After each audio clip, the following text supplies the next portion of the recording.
A report released by the East Tennessee Economic Council in August shows the Department of Energy's operations in Oak Ridge have a massive impact on the state's economy.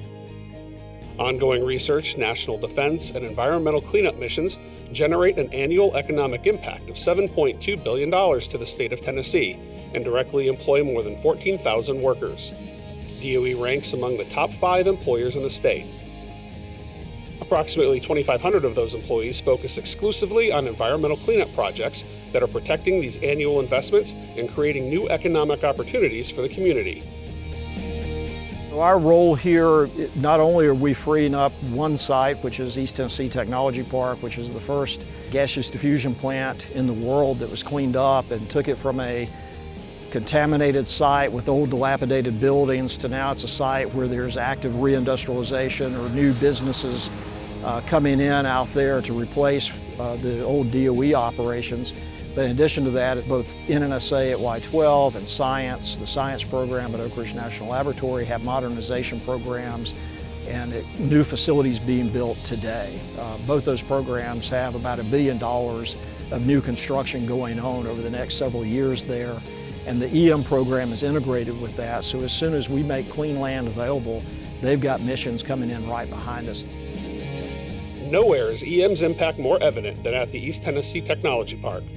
The site is a featured case study in the most recent economic report. EM completed cleanup on a historic scale at ETTP in 2020. That effort transformed the former enrichment complex into an industrial park that is attracting businesses and large private investments. EM has transferred approximately 1,300 acres at the site for industrial development, with more slated in the future. Recently, since Vision 2020 has been completed, there's been a real uptick in true businesses locating to the area. We've had a medical isotope facility that's already got 200 acres at Duck Island, nuclear energy company, it's taken 185 acres at K31 and K33, and 2 more projects. One is a biofuels company, the other is a nuclear fuels company, and they'll be locating up very near where we're standing right now. In August, EM crews at the Oak Ridge National Laboratory took a major step forward in preparing the former bulk shielding reactor for demolition by removing remaining highly radioactive components from the reactor pool. After crews removed and shipped the material, workers drained 130,000 gallons of water and transported it for treatment.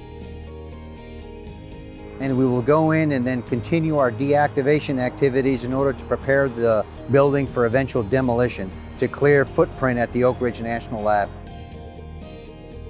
Crews also made progress at Y-12, transitioning the Alpha 2 building to a safe and stable condition that will allow future teams to prepare it for demolition.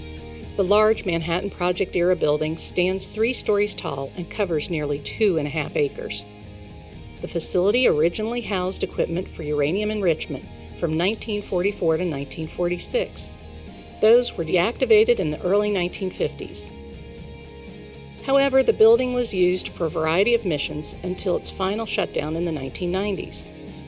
Crews continued to deactivate Alpha 2, which includes removing waste and asbestos throughout the facility. Stay tuned to see the progress we make next month, and follow us on Facebook, LinkedIn, and Twitter.